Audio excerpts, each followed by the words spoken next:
गरीबी का सामना करना पड़ रहा है।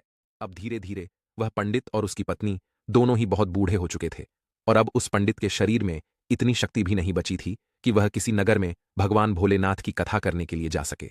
अब वह पंडित भी हमेशा बीमार रहने लगा था क्योंकि उसे कई बीमारियों ने घेर लिया था और उसके घर को चलाने वाला कोई नहीं था, इसलिए वह पंडित भी चिंतित रहने लगा था। धीरे धीरे से उसके घर में कुछ नहीं बचा, उसे दाने दाने के लिए जूझना पड़ गया था। तब वह पंडित की पत्नी बहुत ही क्रोधित हो जाती है और एक बार फिर से क्रोध में आकर भगवान भोलेनाथ की पूजा अर्चना करना छोड़ देती है और अपने पति से भी भगवान भोलेनाथ की पूजा अर्चना करने से मना करने लगती है। लेकिन वह पंडित भगवान भोलेनाथ की पूजा अर्चना करना नहीं छोड़ता है। तब एक दिन वह क्रोधित होकर अपने पति से कहती है, हे नाथ, हम दोनों ये कब तक भगवान भोलेनाथ की पूजा अर्चना करते रहेंगे? क्योंकि भगवान शिव शंभू की पूजा अर्चना करते करते हम दोनों बहुत ही बूढ़े हो चुके हैं, लेकिन अभी भी हमें इतनी पूजा पाठ करने का कोई फल प्राप्त नहीं हुआ है। हम इतनी गरीबी से जूझ रहे हैं, यहाँ तक हमारी गरीबी दूर ही नहीं हुई है, बल्कि हम इसके उल्टा पहले से और भी ज्यादा गरीब हो गए हैं। पहले तो कुछ ठीक भी था, लेकिन अब तो दाने दाने के लिए रोना पड़ रहा है। उस पंडित की पत्नी उस पंडित से आगे कहती है, हे नाथ, मैं ही मूर्ख हूँ जो मैंने एक बार भगवान भोलेनाथ की पूजा अर्चना करना बंद करके दोबारा से शुरू कर दी, और मैंने सावन के सभी सोमवारों को न तो दिन देखा न रात देखी। दिन से रात तक भगवान भोलेनाथ की पूजा अर्चना की और उपवास भी रखा। प्रतिदिन जप तप करके अपने ही शरीर को कमजोर कर लिया। यह सब करने के बाद भी मुझे इसका कोई फल नहीं मिला, और अब तुम्हारा शिव क्या देगा जो तुम प्रतिदिन शिवलिंग पर जल अर्पित करते हो? मित्रों, अपनी पत्नी की बात सुनकर वह पंडित उसे कुछ भी नहीं कहता है क्योंकि उसे अपने आराध्य भगवान भोलेनाथ पर पूरा विश्वास था। उधर उसका पुत्र सोमनाथ अभी शिक्षा ग्रहण कर रहा था और कुछ ही दिनों में उसकी शिक्षा दीक्षा पूरी हो गई। वह अपनी शिक्षा दीक्षा पूरी करके अपने घर आ गया और जब उसने अपने माता पिता को कष्ट में देखा तब वह अपने आने वाले भविष्य के बारे में ज्यादा न सोचकर उसने अपने माता पिता की सेवा करनी शुरू कर दी। उनकी सभी मनोकामनाओं को पूरा करना शुरू कर दिया और घर का सारा बोझ अपने कंधों पर ले लिया। वह अपने पिता की तरह नगर नगर जाकर भगवान भोलेनाथ की कथाओं को सुनाने लगा और कथा सुनाने पर मिली दक्षिणा से अपने परिवार का पालन पोषण करने लगा। ऐसे ही कई वर्ष गुजर जाते हैं, लेकिन एक दिन की बात है, सोमनाथ उस नगर के भगवान शिव के प्रसिद्ध मंदिर में पूजा अर्चना करने के बाद वहां पर उपस्थित शिव भक्तों को भगवान भोलेनाथ की पावन कथा का श्रवण कराते हुए कहता है कि जो भी भगवान भोलेनाथ की इस पावन कथा को सच्चे मन से श्रवण करता है, उनकी भगवान भोलेनाथ सभी मनोकामनाएं पूर्ण कर देते हैं। सोमनाथ की यह बात उस नगर का राजा उस मंदिर में आए हुआ था। वही इस बात को राजा सुन लेता है और उसे यह बात बहुत ही अच्छी लगती है, इसीलिए वह सोमनाथ के पास पहुंचकर उससे कहता है, मुझे तुम्हारी यह कथा बहुत ही अच्छी लगी, किंतु क्या तुम आज से प्रतिदिन राजकुमारी को भगवान भोलेनाथ की कथाओं को श्रवण कराओगे? क्योंकि मैं चाहता हूं कि मेरी पुत्री को अच्छा वर मिले और इसके लिए मैं तुमको प्रतिदिन दक्षिणा के रूप में ढेर सारा धन दूंगा। राजा की ऐसी बातों को सुनकर सोमनाथ बहुत ही प्रसन्न हो जाता है और राजकुमारी को प्रतिदिन कथाओं का श्रवण कराने के हामी भर देता है।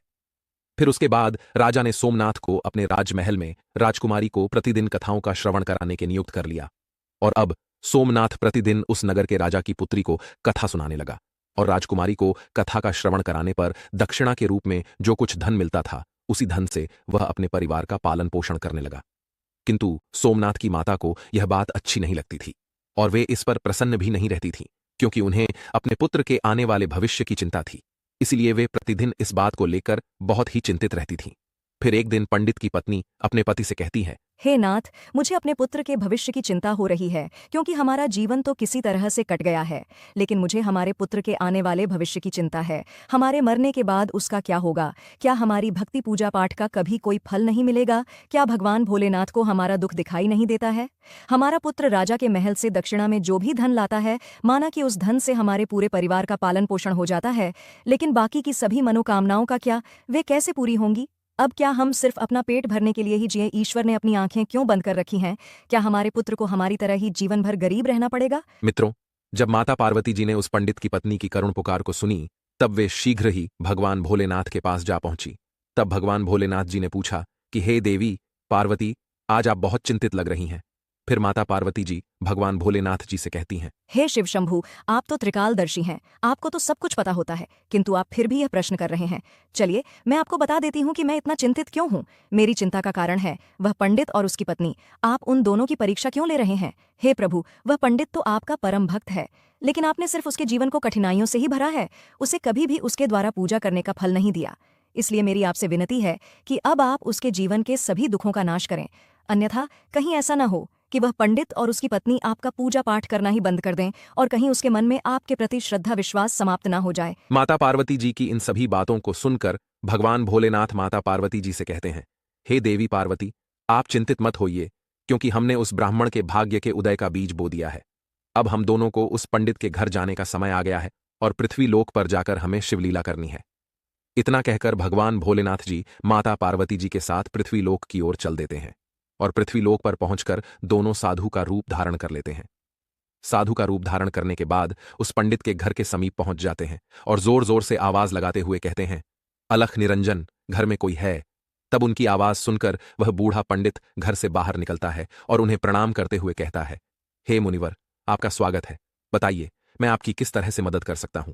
तब साधु का रूप धारण किए हुए भगवान भोलेनाथ ने उस पंडित से कहा कि आज की रात्रि में हम आपके घर पर विश्राम करना चाहते हैं।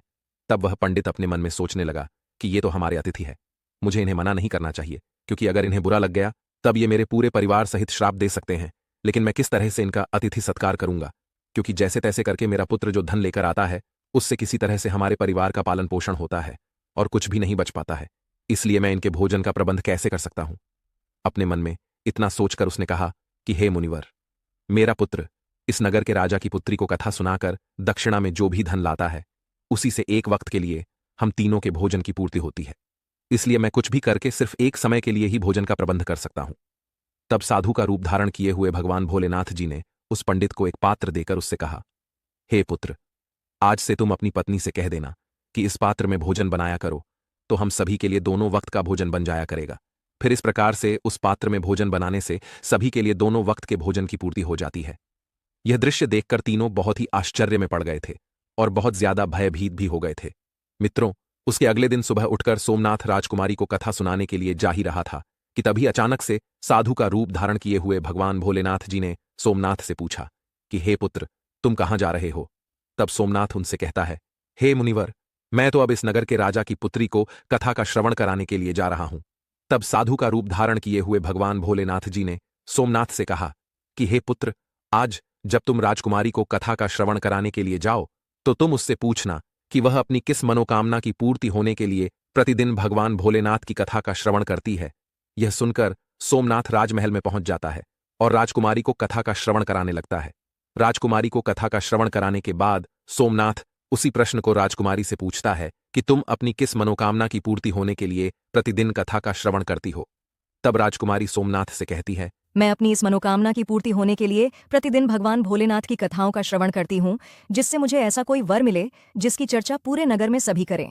उसके मस्तक पर चंद्र और सूरज हो और उसका भाग्य इतना अच्छा हो कि उसके घर में किसी भी चीज की कोई कमी न हो। वह ऐसी बारात लेकर आए जैसी अभी तक किसी ने देखी न हो। राजकुमारी की इन बातों को सुनकर सोमनाथ घर वापस लौट आता है और घर पर पहुंचकर साधु रूपी भगवान भोलेनाथ को सारी बातें बता देता है। तब भगवान भोलेनाथ सोमनाथ से कहते हैं, हे पुत्र, ठीक है, अब अगले दिन जब तुम राजकुमारी को कथा का श्रवण कराने के लिए जाना तब फिर से वही प्रश्न पूछना। अगर राजकुमारी तुम्हें फिर से कल वाली बातें बताए तब तुम उससे शीघ्र यह कह देना कि तुम्हें जैसा वर चाहिए वैसा सिर्फ मैं ही हूं। इतना कहकर वहां से भाग आना। तब सोमनाथ उस साधु रूपी भगवान भोलेनाथ जी से कहता है, हे मुनिवर, कहाँ मैं एक गरीब पंडित और कहाँ वह इस नगर के राजा की पुत्री, भला हमारा विवाह कैसे हो सकता है।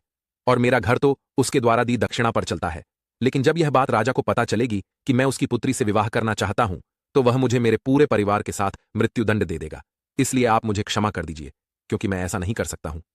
सोमनाथ की बात सुनकर साधु रूपी भगवान भोलेनाथ जी ने सोमनाथ से कहा कि हे पुत्र, ठीक है, हम अभी तुम्हें तुम्हारे पूरे परिवार के साथ अपने अभिशाप से भस्म कर देते हैं। वैसे ही सोमनाथ पहले से ही उनके चमत्कार से बहुत भयभीत था। उनकी ऐसी बातों को सुनकर और ज्यादा भयभीत हो गया था और अपने मन में सोचने लगा कि मुझे और मेरे परिवार सहित राजा साहब तो बाद में मृत्युदंड देंगे, उससे पहले ये तो अभी ही अपने श्राप से भस्म कर देंगे। अपने मन में इतना सोचकर फिर उसने ऐसा करने का उन्हें विश्वास दिलाया और राजकुमारी को भगवान भोलेनाथ जी की कथा का श्रवण कराने के लिए राजमहल की तरफ निकल गया। राजमहल पहुंचकर वह राजकुमारी को भगवान भोलेनाथ जी की कथा का श्रवण कराने लगा। उसके बाद उसने राजकुमारी से फिर से पूछा कि आप अपनी किस मनोकामना की पूर्ति के लिए भगवान भोलेनाथ जी की कथा का श्रवण करती हो। तब राजकुमारी ने फिर वही जवाब दिया जो उसने पहले दिन दिया था। उसके बाद सोमनाथ ने राजकुमारी से कहा कि हे राजकुमारी, तुम्हें जैसा वर चाहिए वैसा वर मैं ही हूं। इतना कहकर सोमनाथ शीघ्र राजमहल से भागकर अपने घर आ गया। लेकिन सोमनाथ की ऐसी बातों को सुनकर राजकुमारी बहुत ही क्रोधित हो गई। फिर उसने अपनी एक दासी को बुलाकर उसे सब कुछ बता दिया और कहा कि मेरी यह पूरी बात पिताजी को बता देना। फिर जब यह बात राजा को पता चली तब वह भी सोमनाथ पर बहुत क्रोधित हो गया और उसने राजकुमारी को भरोसा दिलाया कि उस उदंड पंडित को इसके लिए अवश्य सजा मिलेगी। फिर राजा ने शीघ्र ही अपने मंत्रियों को दरबार में बुला लिया और उनसे विचार विमर्श करने लगा। तभी उसके महामंत्री ने उस राजा से कहा कि हे राजन, उसने अपराध तो फांसी दिए जाने वाला किया है, लेकिन वह तो एक पंडित है, क्योंकि अगर आप उसे फांसी दे देते हो तब आपको एक ब्रह्म हत्या का घोर पाप लगेगा। इसलिए हमें उसे कुछ अलग से दंडित करना चाहिए जिससे आपको ब्रह्म हत्या का घोर पाप भी न लगे। मित्रों, फिर राजा काफी देर तक विचार विमर्श किया और अपने कुछ सैनिकों को बुलाकर उनसे कहा कि उस पंडित के घर जाओ और उससे कह देना कि राजा साहब तुम्हारे साथ अपनी पुत्री का विवाह करने के लिए तैयार हैं, लेकिन उनकी कुछ शर्तें हैं जिन्हें अगर आप पूरा नहीं कर पाए तो तुम्हें और तुम्हारे पूरे परिवार के साथ मृत्युदंड दे देंगे। राजा साहब की पहली शर्त है कि सभी बारातियों के ठहरने के लिए कई सारे बारात घर बनाए जाएं। सभी बारात घर बारातियों से भरे होने चाहिए, कोई भी बारात घर खाली नहीं बचना चाहिए। दूसरी शर्त यह है कि बारातियों के अतिथि सत्कार में बनाया गया भोजन बचना नहीं चाहिए। तीसरी शर्त यह है कि ऐसी अद्भुत बारात होनी चाहिए जिसकी प्रशंसा इस नगर के सभी लोग करें, और अगर बारात के पहुंचने पर हमारी कोई भी शर्त अधूरी पाई जाती है तब बारात में आए हुए सभी बारातियों को भी मृत्युदंड दे दिया जाएगा। राजा का आदेश पाकर वे सैनिक सोमनाथ के घर की तरफ निकल जाते हैं। उधर सोमनाथ घर पहुंचकर साधु रूपी भगवान भोलेनाथ जी को सारी बात बता देता है कि आपके कहे अनुसार कहने पर राजकुमारी बहुत ही क्रोधित हो गई थी, अब शीघ्र ही फांसी का संदेश पहुंचने ही वाला है। इतने में राजा के वे सैनिक जोर जोर से दरवाजा खटखटाने लगते हैं। दरवाजा खटखटाने की आवाज सुनकर सोमनाथ के पिता दरवाजा खोलते हैं। तब वे सैनिक उसके पिता से कहते हैं, क्या तुम्हारा ही पुत्र राजकुमारी से विवाह करना चाहता है? चलो ठीक है, राजा साहब ने भी अपनी पुत्री से विवाह करने के लिए अनुमति दे दी है, लेकिन राजा साहब की कुछ शर्तें हैं जिन्हें पूरा करना ही पड़ेगा, नहीं तो तुम्हारे पूरे परिवार को मृत्युदंड दे दिया जाएगा। उन सैनिकों की बात सुनकर सोमनाथ के पिता बहुत ही भयभीत हो जाते हैं और उनसे कहते हैं, हे सैनिकों, हमें राजा साहब की किन शर्तों को पूरा करना पड़ेगा, उन शर्तों हमें बताने का कष्ट करें। तब राजा के वे सैनिक सोमनाथ के पिता से कहते हैं, हे ब्राह्मण, राजा साहब की पहली शर्त है कि सभी बारातियों के ठहरने के लिए कई सारे बारात घर बनाए जाए। सभी बारात घर बारातियों से भरे होने चाहिए, कोई भी बारात घर खाली नहीं बचना चाहिए। दूसरी शर्त यह है कि बारातियों के अतिथि सत्कार में बनाया गया भोजन बचना नहीं चाहिए। तीसरी शर्त यह है कि ऐसी अद्भुत बारात होनी चाहिए जिसकी प्रशंसा इस नगर के सभी लोग करें, और अगर बारात के पहुंचने पर हमारी कोई भी शर्त अधूरी पाई जाती है तब बारात में आए हुए सभी बारातियों को भी मृत्युदंड दे दिया जाएगा। राजा के सैनिकों की बात सुनकर सोमनाथ और उसके पिता बहुत ही भयभीत हो जाते हैं, यहां तक कि उनके हाथ पैर तक कांपने लगते हैं। तब साधु रूपी भगवान भोलेनाथ जी ने उनसे कहा कि तुम मत डरो, बल्कि अपना उत्तर देकर राजा के सैनिकों को विदा करो कि आप विवाह की तैयारी शुरू करें, हम बारात वाले दिन बारात लेकर पहुंच जाएंगे। फिर सोमनाथ ने अपना उत्तर उन सैनिकों को बताकर उन्हें विदा कर दिया और वह सैनिक राजमहल पहुंचकर राजा को सारी बातें सुना देते हैं।